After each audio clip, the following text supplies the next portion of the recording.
رميت الركنة في الشارع وقلت خلاص انا مش عايزاها، دي مكانها الشارع. شايفين شكلها بقى عامل ازاي؟ وما تخيلتش ان جوزي يجيبها تاني ويقول لي خسارة، الخشب بتاعها تحفة التحفة. المهم اتصل بمصطفى وقال لي ان مصطفى قبل كده عمل لنا الصالون، هو اكتر واحد هيعرف يعمل لنا الركنة. خد الركنة مصطفى وشالها في العربية زي ما انتوا شفتوا.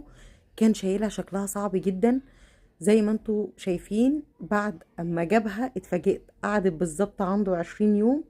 لقيته جاب لي ركنة نيو كلاسيك، كان واخدها ركنة مودرن متبهدلة.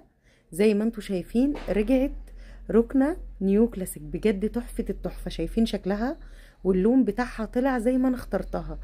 انتوا لو رجعتوا الفيديو من البداية هتلاقوا الركنة شكلها صعب جدا. ده غير ما شاء الله السفنج بتاع الركنة اللي هو عامله، لو حطيتي حديد عليه استحالة يتطبق او يطرى او كده.